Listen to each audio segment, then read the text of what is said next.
All right, let's get making a carrot cake. This recipe is in my second cookbook, Sisters in the Kitchen. This is the cookbook that I did with my sister, Tugboat. All right, carrot cake, page 41. I've already got mixed up here, y'all. 2 cups all-purpose flour, 2 teaspoons of baking soda, half a teaspoon of salt, and 1.5 teaspoons of ground cinnamon. Put that in your bowl, whisk it around a little bit, and set this aside. And then in my big old mixer here, here's what we're going to put in. Let me get the book up here. We are going to put in the oil, 1.5 cups of vegetable oil or canola oil, whatever you got. We're going to put in 1 cup of sugar,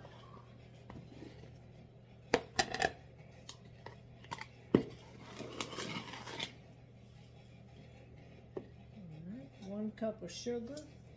We're going to put in 1 cup of brown sugar. Let's get that going.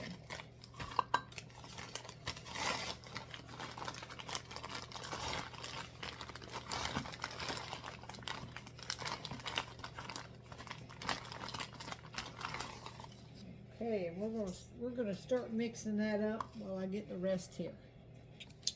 1 teaspoon of vanilla. We're gonna put that in, and then we're gonna start mixing all this together.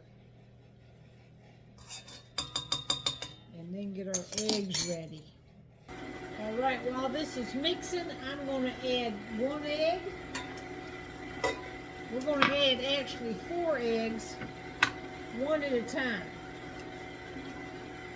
And I like to put mine in a little dish. Just make sure there's no shells or nothing's wrong with the egg. And then we're going to add them 1 at a time. Oh, see there, I got some shells. Let me get the shells out of there. All right, in goes egg number 4. Let that mix up, and then we are going to put our dry ingredients in. And our dry ingredients is our flour mixture. So while that's mixing, I'm going to go ahead and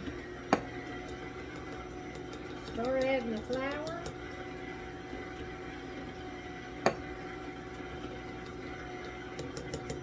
I'm going to get all this in there and then come back.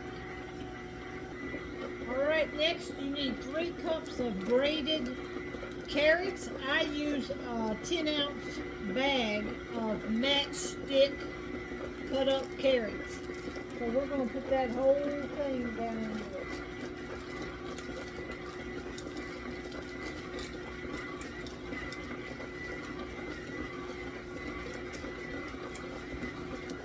And to that we're going to add some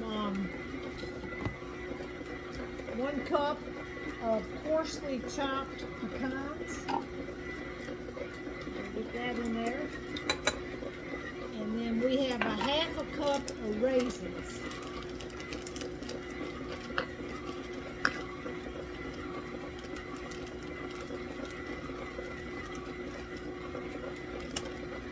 All right. And that's all the ingredients that goes in. I'm going to let this mix up just a little bit, and then we're going to pour it in 2 9-inch round pans.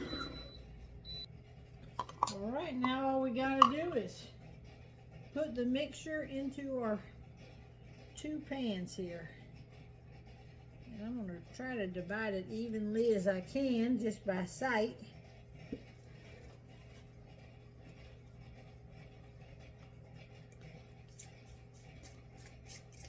And then we're going to bake this at 350 degrees. Not sure how long it's going to take. I'll let you know when it comes out. All right, I just took them out of the oven, 2 of them, just like that, and I'm going to leave them set over here on my stove, set in the pan for about 15 minutes, and then we're going to turn them out onto a wire rack and let them finish cooling, and they got to be cool completely before we can frost them. So frosting them is going to be a part 2, okay? So catch me for part 2 when we get ready to make the frosting.